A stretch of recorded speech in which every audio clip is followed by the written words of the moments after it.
Today we are going to study about electromagnetic induction, which is motional electromagnetic force from the Faraday's law.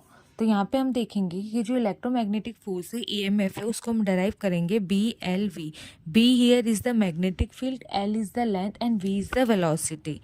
Let in time dt rod moves through dx, so change in the area of the loop dA will be L dx. तो यहाँ पे हम मान लेते हैं कि एक dt time पे जो ये रॉड है वो dx डिस्टेंस तक मूव कर गई है. मान लो हमने यहाँ पे रॉड दिखा दी dx डिस्टेंस पे, तो यहाँ पे change in area will be dA equals to L into dx. The L is the length of this rod PQ.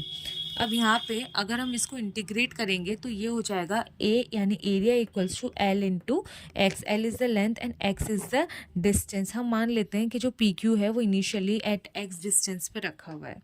अब बेसिकली हमने यहाँ पे एक यू शेप्ड लूप लिया है. क्या लिया है? यू शेप्ड लूप, जिसका वन एंड जो है वो, जिसका एक एंड जो है वो बिल्कुल ओपन है.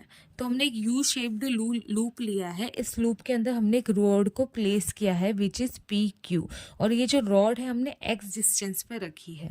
जो इसकी लेंथ ली है वो लेंथ हमने यहाँ पे ली है L.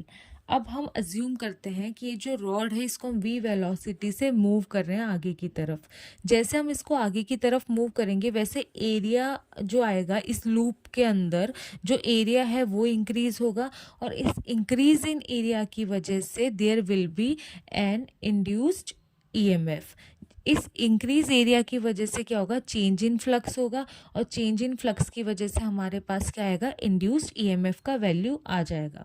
हमने यहाँ पे एक परपेंडिकुलर मैग्नेटिक फील्ड लिया, means magnetic field is inside magnetic field लिए इनसाइड दिस पेपर. सो हमने यहाँ पे इसको क्रॉस से डिफाइन किया है. Therefore phi is the flux equals to B dot A. B is the magnetic field and A is the area vector. So it will be BA cos theta. अब यहाँ पे जो थीटा है उसका value कितना आएगा? यहाँ पे 0 डिग्री. अब थीटा जो हमारा 0 डिग्री है because magnetic field vector and the area vector are within the same direction. तो यहाँ पे जो हमारे पास ये रॉड है, ये रॉड का जो एरिया वेक्टर है वो भी इनसाइड जाएगा and magnetic field is also inside the paper. So that's why theta is 0 degree. So B into A. अब जो एरिया है वो हमने लिखा है A equals to L into x. So therefore हमने जब यहाँ लिखेंगे तो BLX. According to Faraday's second law जो हमारे पास EMF आएगा, induce EMF, it will be minus d∅/dt.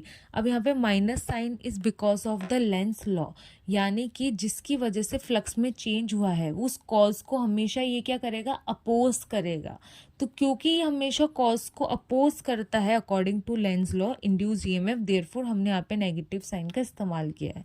सो यहाँ पे d/dt फाई का वैल्यू हम लिख लेंगे BLX.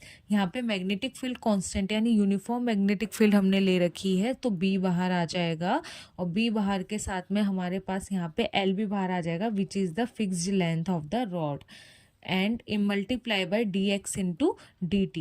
अब dx is the change in the distance with respect to time. ये distance है और change in this distance with respect to time gives the velocity v, which is E equals to minus BLV.